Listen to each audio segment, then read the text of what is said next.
नमस्कार। Case law की अपनी इस लेक्चर सीरीज में मैं डॉक्टर अमिताभ सिंह आप सभी का एक बार फिर से स्वागत करता हूं। आप में से बहुत से लोगों ने मेरे व्हाट्सएप नंबर 9435275352 पे मुझे व्हाट्सएप करके रिक्वेस्ट की थी कि महात्मा गांधी के असैसिनेशन केस की लीगल एनालिसिस की जाए। और एक दो बंदों ने तो बड़ा स्पष्ट लिखा था कि हमें कोई पॉलिटिकल व्यू नहीं चाहिए, हमें आखिर ट्रायल कोर्ट में क्या हुआ था, पंजाब के उस हाई कोर्ट में क्या हुआ था, इस कहानी के विषय में बताइए। तो आपकी इस डिमांड को पूरा करते हुए मैं आज उसी मुकदमे के साथ खड़ा हूं जिसका नाम है गांधी जी असैसिनेशन केस, या इसको कहते हैं Nathuram Godse versus the crown. ये 1949 की केस है, क्रिमिनल लॉ जर्नल में है, पेज नंबर इसका 834 है। और शुरू में ही एक डिस्क्लेमर मैं आपको दे दे रहा हूं कि यहां जितने भी फैक्ट मैं आपके सामने रखूंगा इसमें ना तो किसी तरीके से कोई चीज मेरी ओर से जोड़ी गई है, ना इसमें कोई मेरी व्यक्तिगत ओपिनियन है, ना मैं यहां हिंदू महासभा की ओर से बोल रहा हूं, ना आरएसएस का पक्ष रख रहा हूं, और ना ही गांधीयन फिलॉसफी के जो सपोर्टर्स हैं उनके साइड से।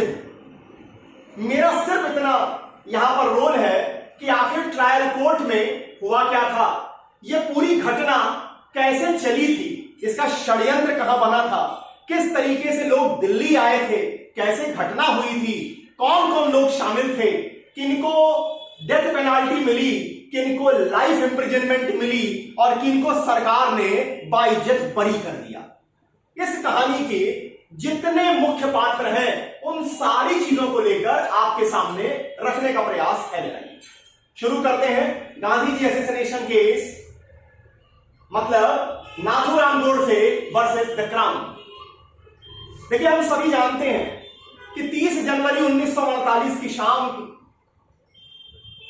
दिल्ली के बिरला मंदिर में पूजा करने के बाद, उनकी प्रार्थना सभा गांधी जी के होने के बाद नाथूराम गोडसे ने उन्हें गोली मार दी थी, गोली मारकर उनकी हत्या की थी। 30 जनवरी 1948 से लगभग 6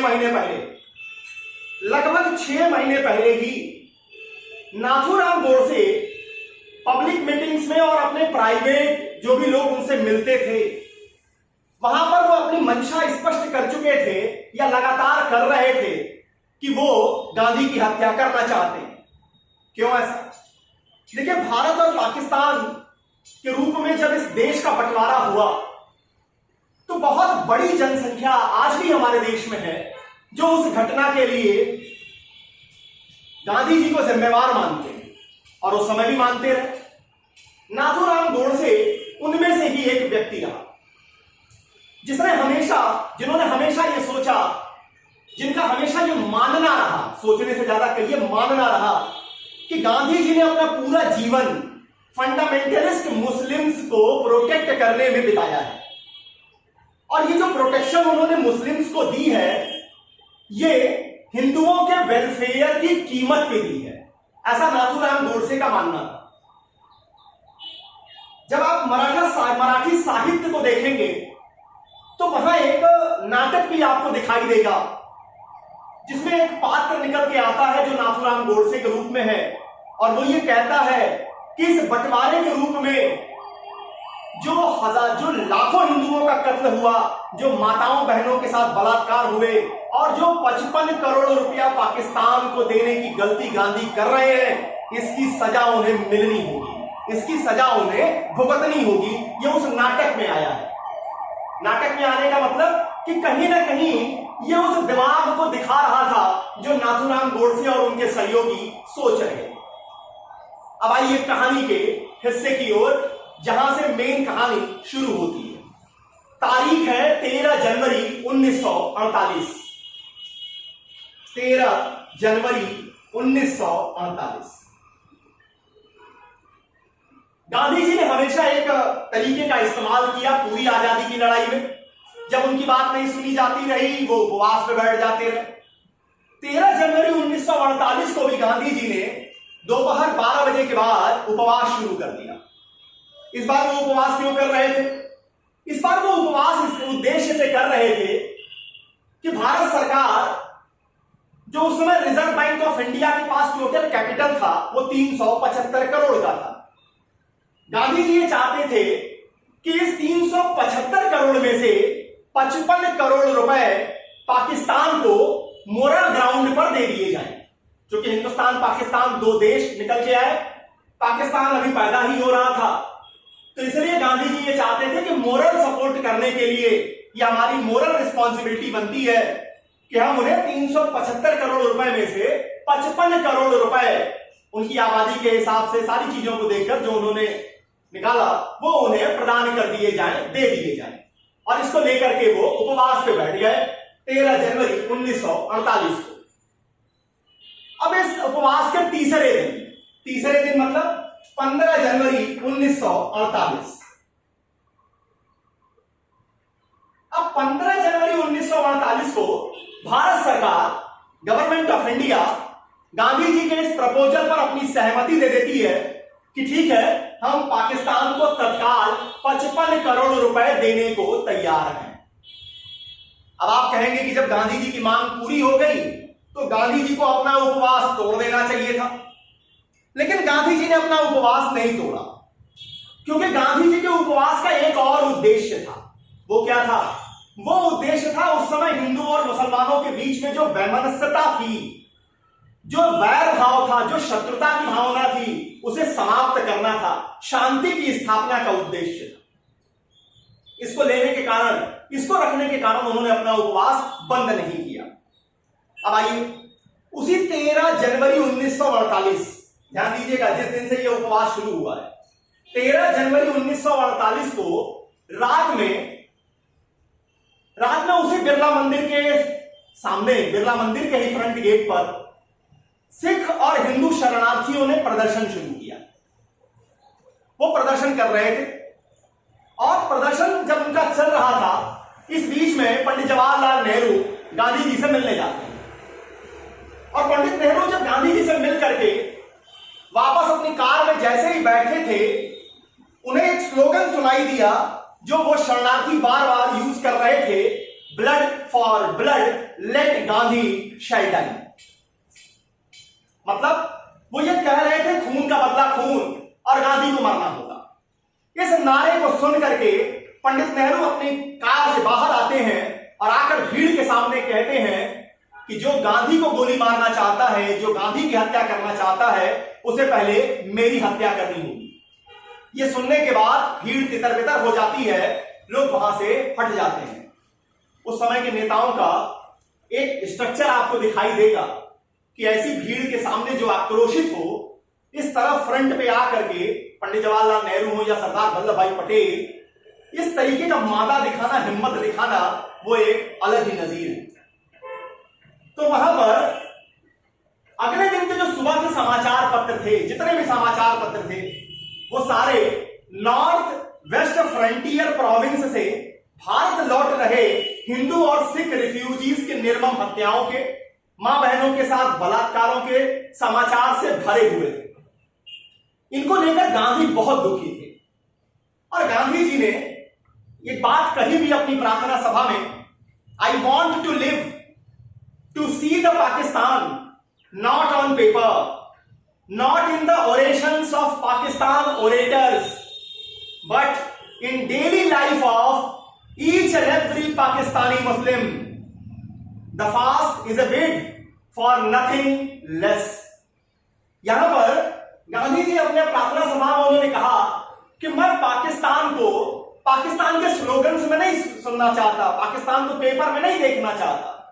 मैं उस हर मुसलमान के, हर पाकिस्तानी मुसलमान के डेली लाइफ में पाकिस्तान को बनने के लिए, उसके पैदा होने के लिए, उसको देखने के लिए जीना चाहता हूं। और इससे कम पर मुझे कुछ भी मंजूर नहीं है। अब 15 जनवरी के बाद एक और तारीख आती है और वो तारीख है 18 जनवरी 1948। 18 जनवरी 1948। 18 जनवरी 1948 को इनके उपवास का यह 5वां-6वां दिन था। आरएसएस के लोग, हिंदू महासभा के लोग, मुस्लिम कम्युनिटी के लोग, ये सारे लोग मिल करके एक ऑल पार्टी पीस कमेटी आती है और वो गांधी जी को लिखित में आश्वासन देते हैं कि अब इस तरीके के दंगे फसाद बिल्कुल नहीं होंगे। और इस लिखित आश्वासन के बाद मौलाना अबुल कलाम आजाद के हाथों फ्रूट जूस पी करके गांधी जी ने अपना उपवास खोल दिया 18 जनवरी 1948। अब आइए फिर वापस लौटते हैं नाथूराम गोडसे पर। गांधी एसेसिनेशन की पूरी कॉन्स्पिरेसी नाथूराम गोडसे, नारायण आप्टे, करकरे, मदन लाल, गोपाल गोडसे जो कि नाथूराम गोडसे के भाई हैं, दिगंबर बागड़े और शंकर, इतने लोगों ने रची थी। अब ध्यान दीजिएगा, मैंने नाथूराम गोडसे, नारायण आप्टे, करकरे, मदन लाल, गोपाल गोडसे के आगे किसी भी तरीके के निशान नहीं लगाए हैं, लेकिन दिगंबर बागड़े और शंकर को एक सेमी ब्रैकेट में रखने की कोशिश की है। क्यों? यह आपको याद दिलाने के लिए कि इस मुकदमे की असल में इस पूरी कहानी को अगर किसी ने खोला था, किसी ने इसे ट्रायल में सबसे ज्यादा सरकार की ओर से रोल अदा किया था या अप्रूवर बन गए थे, वो थे दिगंबर बागड़े और शंकर। अब देखिए, ये पूरी व्यवस्था, ये पूरी कॉन्स्पिरेसी इन लोगों की थी और ये लोग 20 जनवरी के आसपास अलग अलग रास्तों से, अलग अलग तरीके से ये लोग दिल्ली पहुंच गए, दिल्ली आ गए थे। इसमें जो दिगंबर बागड़े हैं, जिनको बाद में कि आपने सरकार ने बाइज्जत बरी कर दिया था, दिगंबर बागड़े मुंबई के रास्ते अपने साथ बहुत ज्यादा मात्रा में हैंड ग्रेनेड भी लाए थे, ध्यान दीजिएगा। और 20 जनवरी 1948 को ही ये लोग दिल्ली के अलग अलग होटलों में पहुंच चुके थे। इसमें से बहुत सारे लोग दिल्ली के होटलों में अलग अलग नामों से छिपे हुए थे। अब इसके बाद एक तारीख आती है 20 जनवरी 1948।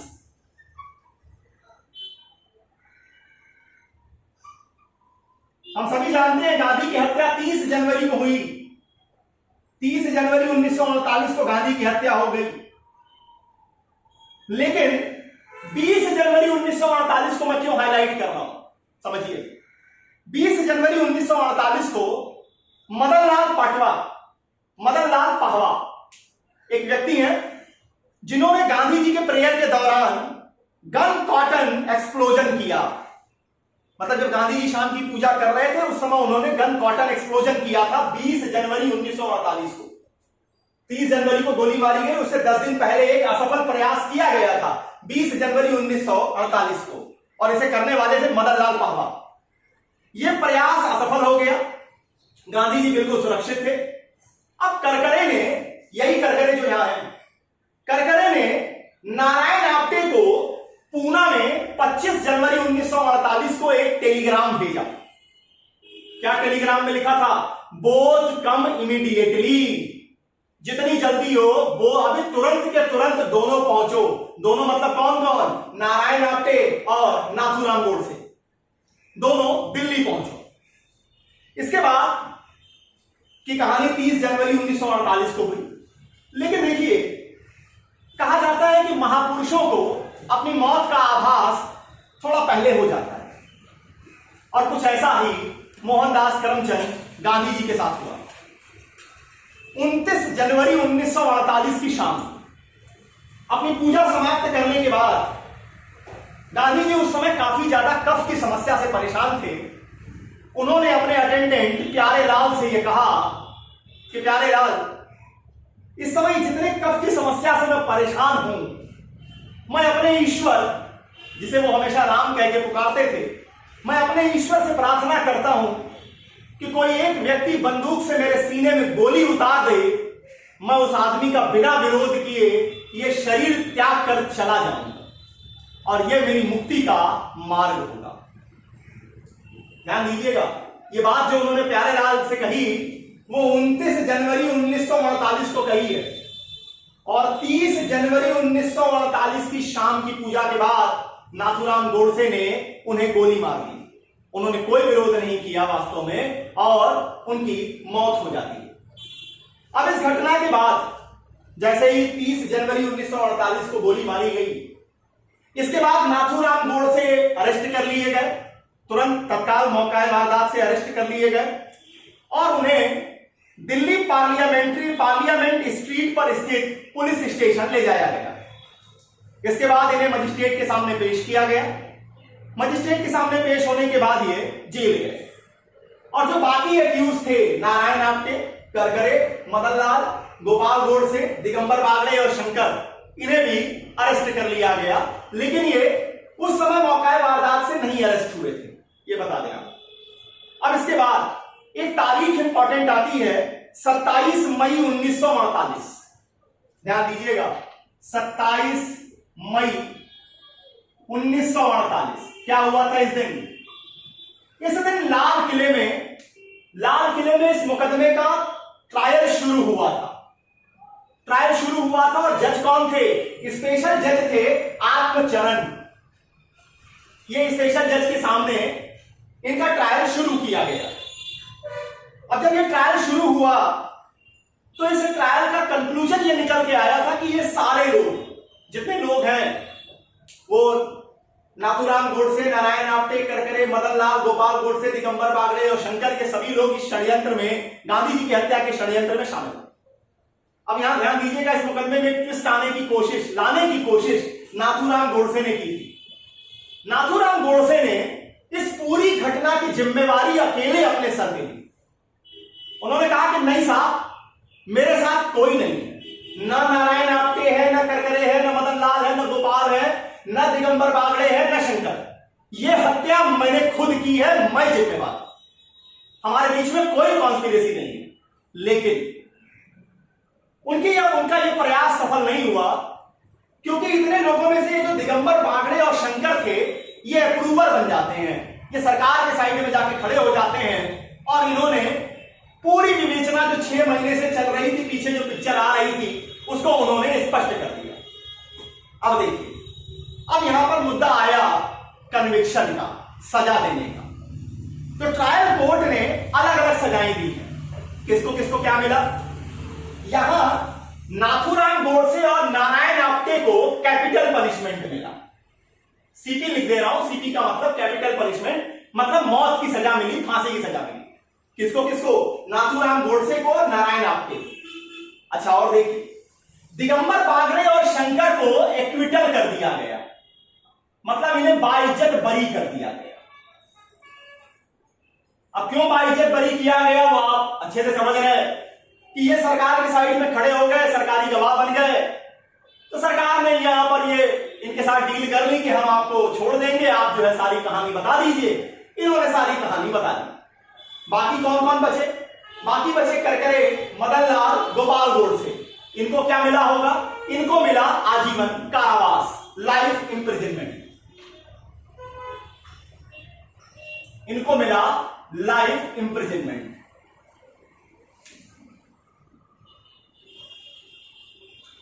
ठीक है, ये हो गई ट्रायल कोर्ट की सजा।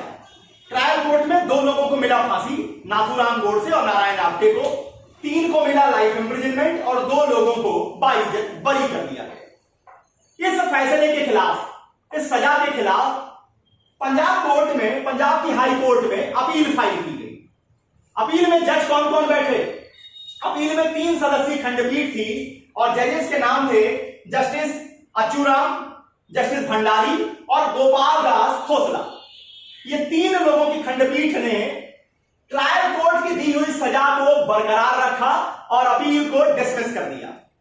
ध्यान दीजिएगा, जो ट्रायल कोर्ट ने सजा लिखी थी नाथूराम गोडसे को, नारायण आप्टे को फांसी की, सारी सजा को इन्होंने बरकरार रखा। मतलब करकरे, मदन लाल और गोपाल गोडसे को लाइफ इंप्रिजनमेंट भी बरकरार थी और इन दोनों लोगों को तो ट्रायल कोर्ट ने एक्विटल दे ही दिया, उनकी तो बात उठी ही। अब आइए, अब इसके बाद एक तारीख इंपॉर्टेंट आती है, वो तारीख है 15 नवंबर 1949। 15 नवंबर 1949 की सुबह नाथूराम गोडसे और नारायण आप्टे को फांसी दे दी गई।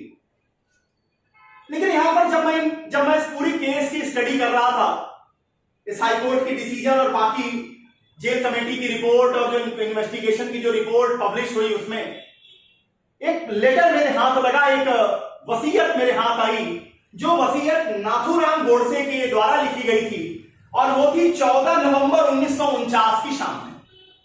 क्या लिखते हैं वो? उन्होंने लिखा, his bones should be handed down generations but not immersed into a river till the Sindhu Indus river became a part of united Hindustan। मतलब उस व्यक्ति ने यह लिखा अपने वसीयत में कि उसके जो अवशेष बचेंगे, उसकी जो अस्थियां होंगी, उसको तब तक नदी में प्रवाहित न किया जाए जब तक सिंधु नदी इस देश के बीच से, मतलब एक यूनाइटेड हिंदुस्तान का नक्शा जब तक पूरा न हो जाए तब तक उसकी अस्थियों को प्रवाहित न किया जाए। अब 15 नवंबर 1949 को नाथूराम गोडसे और नारायण आप्टे को फांसी दे दी गई। बाकी लोगों का क्या हुआ? बाकी लोगों अक्टूबर 1964 में करकरे, मदनलाल और गोपाल गोडसे, इनकी सजा पूरी हो जाती है और ये लोग रिहा कर दिए जाते हैं। अब इस कहानी के पूरी जो विवेचना है वो इतनी मैंने आपके सामने रखी। अब यहां पर नाथूराम गोडसे ने जो कुछ भी किया, क्या वो सही था? क्या जो भी मॉडल लेकर के गांधी जी सामने आए थे, टू नेशन थ्योरी, क्या वो मानने योग्य थी? क्या उस समय कोई और विकल्प नहीं हो सकता था? इन सारी चीजों की विवेचना का अधिकार आप जनमानस को है, यह अधिकार मेरा नहीं है। और आप इस पूरे ट्रायल के बारे में क्या सोचते हैं, आप इसके बारे में अपना क्या नजरिया रखते हैं, इससे मुझे भी परिचित कराइए। कमेंट सेक्शन में आपके कमेंट्स का इंतजार रहेगा। इन्हीं शब्दों के साथ इस आज की कहानी को, Nathuram Godse versus the crown को, मैं समाप्त करने की इजाजत चाहता हूं। कल सुबह एक और नए केस की कहानी के साथ आपके सामने उपस्थित होऊंगा। तब तक के लिए बहुत बहुत धन्यवाद। नमस्कार।